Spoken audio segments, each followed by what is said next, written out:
en face. La quincaillerie, c'était plus en face. Ah ouais, c'est plus en face. Les gars. Plus en face, la Ouais, quincaillerie. ouais. Ah ouais, ouais. Attention, nous on connaît le quartier, monsieur. Attention.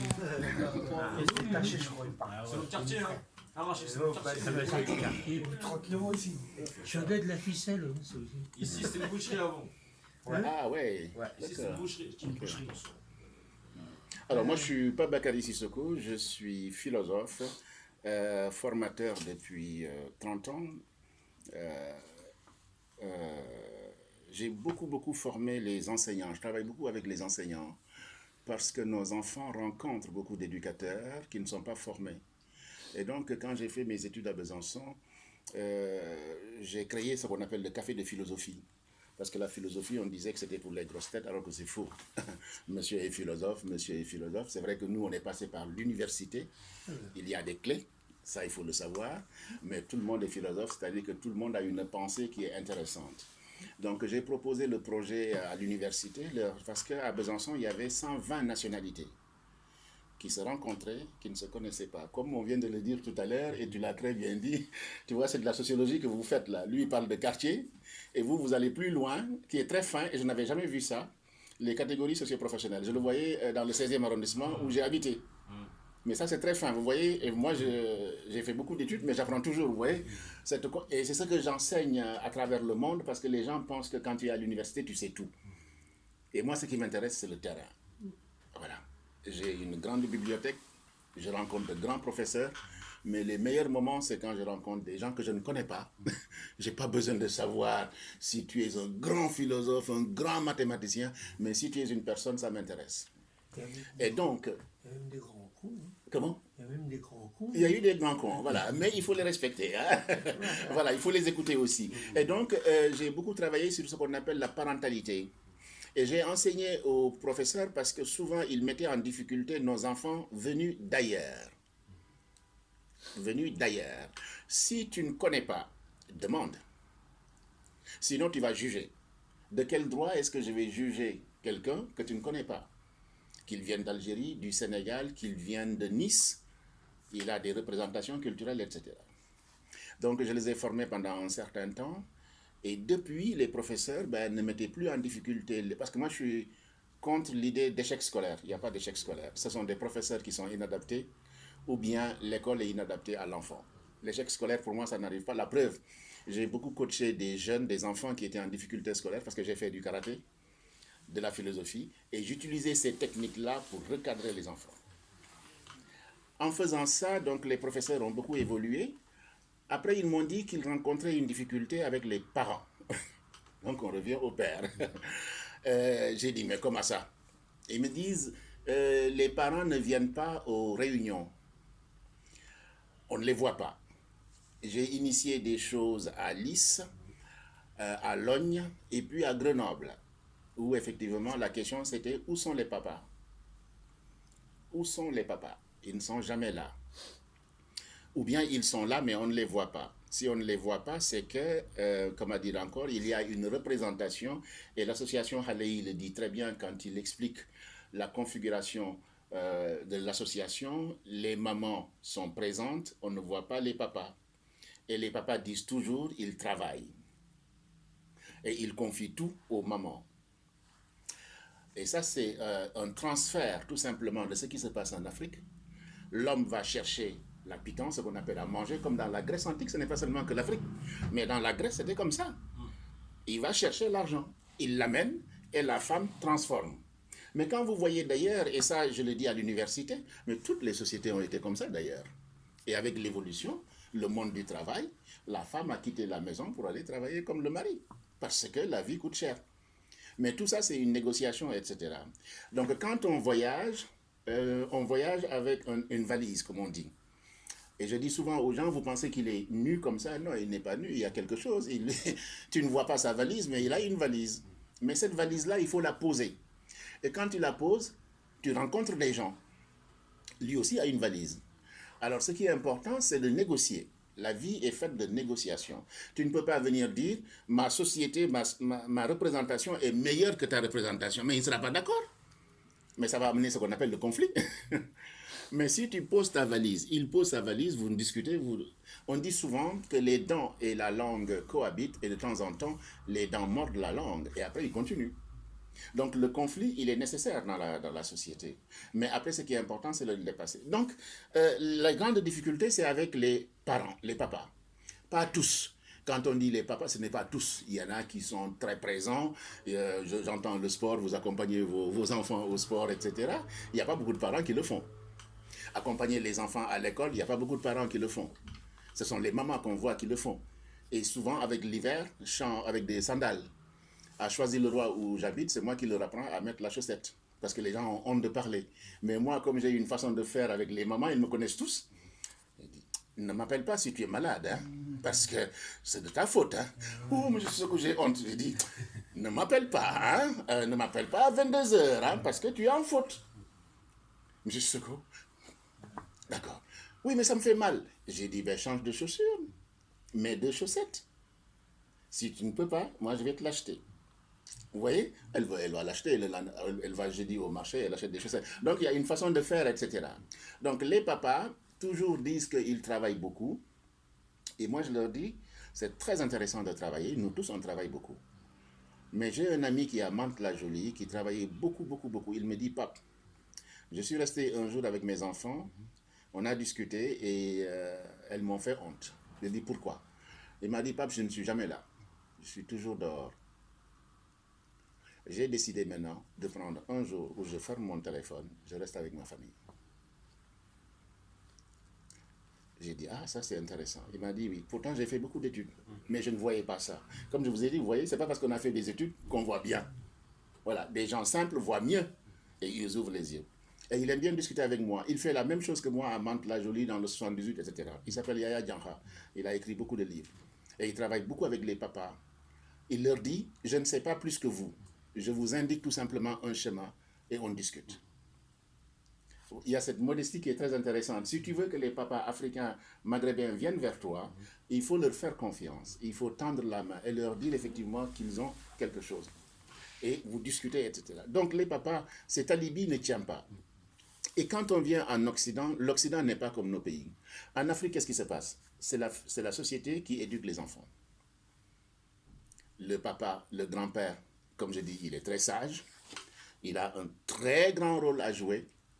D'ailleurs, il y a un système de punition. Quand tu déconnes, tu n'iras pas écouter les contes du soir du grand-père. On connaît ces choses-là. C'est le système de punition. Le soir, aller écouter le grand-père, il n'y avait pas la télévision. Hein. C'était super. Ça veut dire que tout le monde a été correct. Si on ne voit pas Modou, Modou, c'est qu'il a déconné. Hein. Donc, il est au banc. Mais demain, il va se rattraper et c'est la grand-mère qui va prendre le rôle.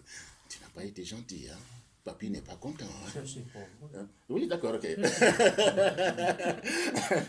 Et la grand-mère va négocier et le lendemain, le jeune homme va retrouver effectivement le papa. Donc, ce qui est important, c'est que quand on voyage, on retrouve une société. Et dans cette société, il y a des exigences. L'habitat n'est pas le même. En Afrique, on a des maisons. Ici, on a des appartements. Moi, mon père avait 19 enfants. Une grande maison. Et il me demande, Pape, est-ce que tu peux avoir ça en France? Je lui dis, quand je faisais ma thèse, j'avais 9 mètres carrés dans le 16e arrondissement, ce qu'on appelle les chambres de bonne. Il m'a dit, 9 mètres carrés? J'ai dit, bah oui. Il m'a dit, même ta chambre ici est plus grande. J'ai dit, oui, papa. Mais je payais quand même 500 €. Il m'a quoi? Alors mon frère du Canada me dit, mais tu ne peux pas payer 100 €?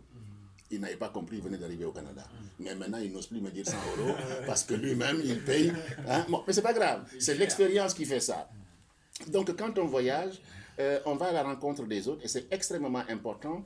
On vient célibataire ou bien on vient par regroupement familial, il y a des enfants. Ah, là, ça commence à être... La responsabilité commence à être plus grande. Quand on est enfant, qu'est-ce qu'on fait? Je dis souvent, et je me bats chaque fois avec les intellectuels, faire des enfants, c'est un projet. Ça ne plaît pas. On me taxe de Bunti. Bunti, ça veut dire que j'ai la peau noire, mais l'esprit blanc.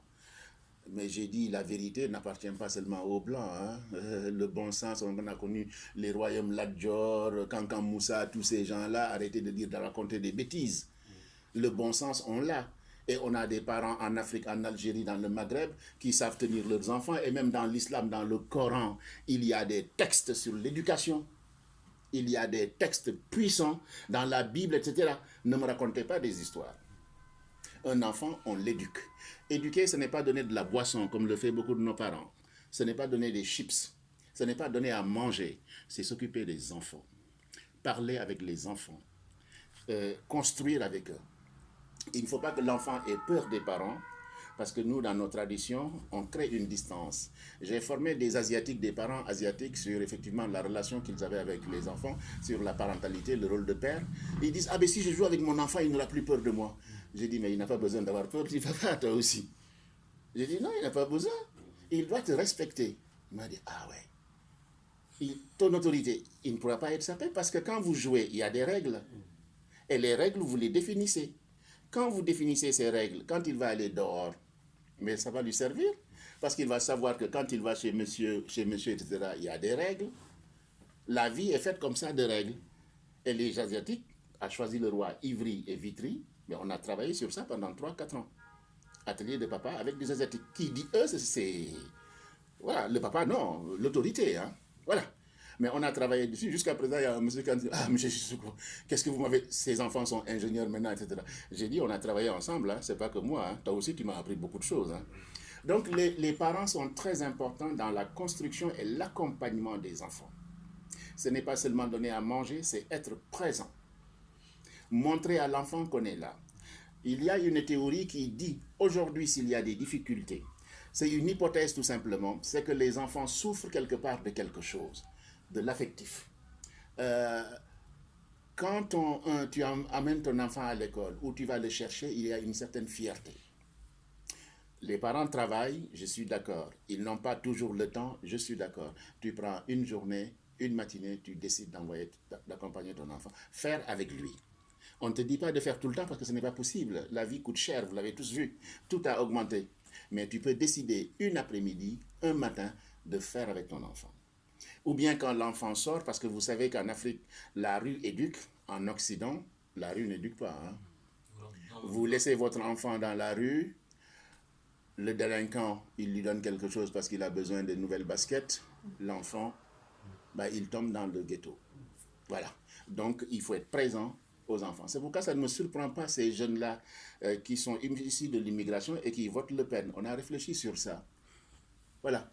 Parce que tout simplement, ils se renient. Mais moi, je leur dis, avant de te renier, qu'est-ce que tu as fait pour les jeunes? Pour ceux qui te ressemblent? Est-ce que tu as discuté avec eux? C'est à nous de le faire. Je viens d'attaquer ce qu'on appelle le Gotha Noir. Le Gotha Noir, c'est un grand mouvement qui dit aux Arabes, aux Africains, aux étrangers, la France, nous sommes dans la France et nous avons contribué à faire de la France ce qu'elle est. Les Algériens sont battus pour la France. Les Marocains se sont battus pour la France. Les tirailleurs sénégalais. Je viens de faire une conférence dans le 18e sur le sujet pour dire qu'on a des liens comme ça. Et il ne faut pas être ignorant. Il faut le savoir pour que mes enfants soient fiers. Mais bien souvent, on ne transmet pas. Et donc l'enfant, il a un problème d'identité. Qui suis-je? Mais ses grands-parents ont versé du sang ici. Ils ont sauvé la France, sinon c'est l'Allemagne qui allait prendre la France. Donc quand tu sais ça, tu ne baisses pas la tête. Mais il y a ce qu'on appelle un problème de transmission. Ce sont les associations qui vont aider, parce que si tu es analphabète, tu ne peux pas savoir ça. Les associations vont prendre le relais. Vous allez prendre le relais dans les discussions, dans les échanges, etc. On ne vient pas imposer, on discute, on échange, tout simplement pour ouvrir l'esprit. Et on essaye de perpétuer ces traditions africaines, maghrébines, asiatiques, où il y a l'arbre à palabre. Voilà, l'arbre à palabre a différentes formes, hein, différentes formes. Ce qui est important, c'est de se retrouver, discuter, mettre les problèmes au milieu et de dire qu'est-ce qu'on fait. D'accord? Donc, les parents ont un rôle à jouer et c'est très important. Il y a eu la crise dernière et c'est là que je vais terminer pour vous laisser la parole. Et quand l'État a compris ça, ils ont appelé au secours les parents. Retenez vos enfants. J'ai vu des noirs, des papas maghrébins, des papas blancs. Il y a même un qui a fait le tour du monde. Il est allé chercher son enfant, il l'a mis dans un coffre. J'ai dit, si jamais l'État français enferme ce papa, toute la France va se lever contre. Parce que d'habitude, c'est ce qu'ils font. Ils font peur aux parents. Quelqu'un m'a dit, mais monsieur Sissoko, on n'a plus le droit d'éduquer nos enfants. On nous les prend. J'ai dit, attention, il y a éduquer et éduquer. Nous, traditionnellement, on frappe. J'ai dit, mais c'est faux d'ailleurs, parce que dans nos traditions, l'excision, la circoncision, on nous dit, ça c'est permis, ça c'est interdit. On t'apprend ce qu'on appelle des rites de passage qui existaient en France. L'armée, le permis de conduire, etc. Nous aussi, on avait ça, les cassacs, tout ça. On t'apprend la vie. Donc, tu sais ce qui est permis et ce qui est interdit. Si on t'a tapé, c'est que 3 fois, tu as violé, tu as dérivé. Les Européens me disent, ah bon? J'ai dit, bah, vous pensez quoi? Qui aime frapper son enfant? Et puis c'est frapper avec frapper, c'est frapper, pas frapper comme Tyson va défoncer. Hein? Arrêtez! Voilà. Et il y avait un des amis sénégalais, il était dans un grand colloque. La femme me dit, M. Zogo, il nous a fait tous rire. Il m'a dit, mais les Européens là se moquent de nous. Quand un bébé il naît, qu'est-ce qu'on fait? On le tape sur le dos ou bien sur les fesses pour le faire tousser, etc. Après la dame lui dit, mais oui, mais on ne te parle pas de ça. Il m'a dit, mais c'est frappé, hein? C'est tapé, hein? C'est tapé. Il l'a tapé. Mais est-ce qu'il lui fait mal? Non, c'est le taper pour le sauver, le taper pour le redresser, le taper pour lui dire attention, halte, etc. Je suis d'accord, il y a d'autres techniques qu'on peut mettre en place, etc. Donc les parents sont extrêmement importants, surtout les papas, et il faut qu'on leur fasse confiance, qu'on leur tende la main, parce que beaucoup ne comprennent pas. Ils veulent transférer ce qui se passe au pays, ici, et ici est un autre ailleurs. Et c'est très, très important. Voilà, je voulais juste dire ça et la discussion est ouverte. Doyen, vous voulez dire quelque chose, c'est ça? Oui, à part que... Oui. C'est partout. Hein. Oui. T'as pas à dire. Mhm. Il y a le papa, il y a la maman, Oui. il y a les enfants, il faut qu'ils obéissent. Oui. Et puis il faut qu'on parle avec eux et qu'on C'est joue ça. avec eux. Voilà. C'est jouer. Jouer, oui, oui. Jouer. En jouant, on apprend beaucoup de choses. Tout à fait. Tout à fait. Je dis ça comme un vieux con. Non. Ouais, ouais. Mais mon fils, il fait pareil. Ça va. Et moi, je fais pareil avec les petites filles. Bien. Non, c'est vrai, c'est jouer. Jouer. C'est avec les animaux, ils jouent. Oui. Alors, on est une bestiole. Hein. Bon, excusez-moi, Oui. moi, je suis passé pour dire bonjour. Mais vous avez bien fait, votre contribution est très intéressante sur le jeu. Ah bah, je suis un Voilà. vieux. Oui, ben, moi j'aime bien ça. Hein. Vous êtes l'autre sage, même si vous ne voulez pas être sage. Et on demandera à madame si vous êtes vraiment sage. Sage, je suis jamais sage. Bon, mais très bien Faut pas alors. être sage. Il ne faut pas être sage. Bon, d'accord, ok, très bien. En tout cas, merci d'être passé.